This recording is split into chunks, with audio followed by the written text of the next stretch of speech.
حضرت رسالت مآب صلی اللہ علیہ وسلم کا خاندان مکہ مکرمہ میں کوئی غریب لوگ تھوڑے ہی تھے،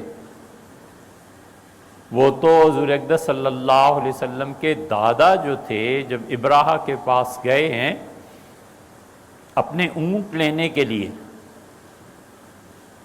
تو ابراہہ خود یہ چاہتا تھا کہ بیت اللہ پہ حملہ نہ کرے۔ اتنی عقل تو اسے بھی تھی کہ کوئی بھی حکمران جب کسی بھی عبادت گاہ کو توڑتا ہے نا تو اس کا وبال آتا ہے۔ اسی لیے رسول اللہ صلی اللہ علیہ وسلم خاص طور پر یہ کہتے تھے کہ جہاد قتال کے لیے جا رہے ہو اور دیکھو تمہیں کچھ لوگ ایسے ملیں گے جو بتوں کی عبادت میں مصروف ہوں گے اور جنگ میں نہیں آئیں گے، انہیں کچھ نہیں کہنا، بتوں کو نہیں توڑنا، ان کی عبادت گاہوں کو نہیں چھیڑنا۔ صحیح بخاری کی روایات میں حافظ ابن حجر رحمۃ اللہ علیہ نے ان روایات کا استقصاء جہاں کیا ہے وہاں یہ چیزیں مل جائیں گی، اس لیے کہ عبادت خواہ وہ سینیگاگ ہو، خواہ وہ گرجا ہو، مسجد ہو، مندر ہو، گردوارہ ہو، امام بارگاہ ہو، عبادت کی جو جگہ کسی بھی فرقے کی ہے اس کو بالکل اس کے قریب نہیں جانا چاہیے بری نیت سے۔ اللہ فرماتا ہے وَلَوْلَا دَفْعُ اللَّهُ النَّاسَ بَعْضَهُمْ بِبَعْضٍ، اور اگر ہم غالب اور مغلوب کرنے کے یہ روایت اس دنیا میں نہ رکھتے، شکست اور فتح نہ ہوتی، لَهُدِّمَتْ صَوَامِعُ، تو لوگوں تم دیکھتے کہ یہودیوں کی عبادت گاہیں تباہ ہو گئی ہیں، وَبِيَعٌ وَصَلَوَاتٌ، اور وہ جگہیں جہاں پر بدھ مت کے مطابق عبادت کی جاتی ہے، وہ مساجد اور مسجدیں برباد ہو جاتی۔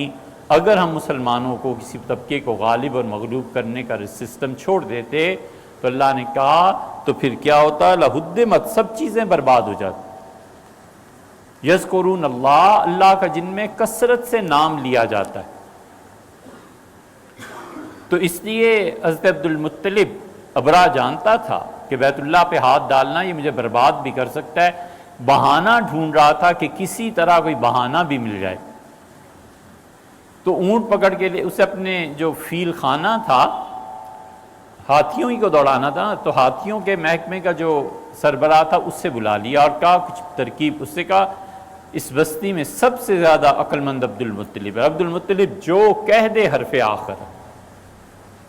اس کو بلا لیں، بڑا عقل مند ہے، وہ کوئی نہ کوئی رستہ دکھا دے۔ انہیں کیسے بلائیں؟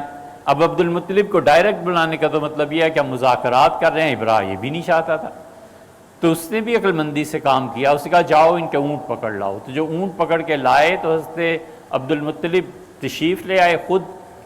اور انہوں نے ابراہ سے کہا کہ میں حاضر ہوا ہوں، آپ کے فوجی اونٹ پکڑ کے لے گئے، مجھے اونٹ واپس کر دیں۔ اس نے کہا عبد المطلب اب مذاکرات چاہتا تھا نا، تو اس نے کہا اگر میں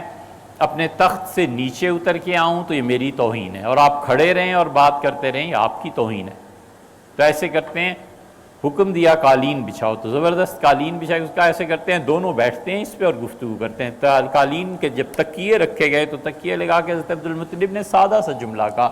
انہوں نے کہا مجھے اپنے اونٹ چاہیے، 200 اونٹ میرے پکڑ کے لے آئے۔ تو 200 اونٹ مکہ مکرمہ جیسے چھوٹے سے شہر میں کسی کا ہونا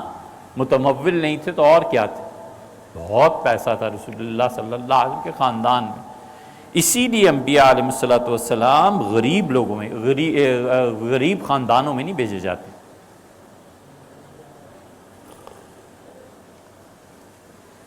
ہمیشہ ویل آف سوسائٹی میں۔ اسی لیے قرآن کریم کی اس آیت کا دوسرا ترجمہ یہ کیا گیا ہے،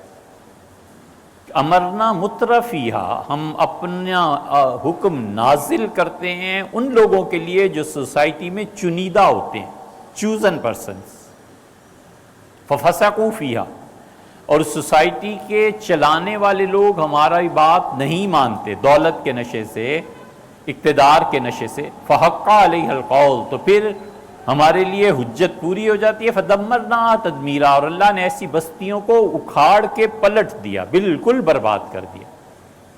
تو حضرت عبد المطلب نے جب 200 اونٹوں کو کہا تو بڑا حیران ہو سکا، میں نے تو آپ کی بڑی عقل کی تعریف سنی تھی آپ کو اس کی فکر نہیں ہے گھر کی جس کی وجہ سے آپ کی سرداری کا اور 200 اونٹ. تو حضرت عبد المطلب نے کہا ان للبیت ربن سیحبی، اس کا بھی کوئی وارث ہے، وہ خود ہی سنبھال لے گا، میں تو اونٹوں کا وارث ہوں، مجھے 200 اونٹ چاہیے. غضب کا جملہ کہا کہ ان للبیت ربن، اس کا بھی تو کوئی مالک ہوگا ہی نا، آخر اس کا بھی تو کوئی دیکھنے والا ہوگا، وہ خود کر لے. آئے مکہ تو انہوں نے، اب یہ بات کنسرن نہیں ہے لیکن تاریخی طور پہ سے پورا کرتے ہیں، وہ مکہ آئے تو انہوں نے سارے اہل مکہ کو جمع کیا، ان کا پہاڑوں پہ چلے جاؤ اور جو کچھ میں دیکھ کے آیا ہوں نا، ہماری اس کے ساتھ ٹکراؤ کی کوئی صورت ہے نہیں، اور دیکھو اللہ کیا کرتا ہے. اور پھر وہ گئے بیت اللہ میں چوکھٹ پہ خدا کی اور کہا کہ دنیا میں ہر کوئی اپنے گھر کی حفاظت کرتا ہے، اور اللہ مکہ میں بسنے والے ہم تیری اولاد ہیں، ہم تیرے ہی بچے ہیں، فمنع ہمارا، اور اللہ آج دن آ گیا ہے تو خود ہی اپنے گھر کو بچا اور اپنی آل کو بھی بچا لے، اگر ہم مارے گئے بے عزت ہوئے تو خدایا اس گھر کا رکھوالا پھر کوئی نہیں رہے گا.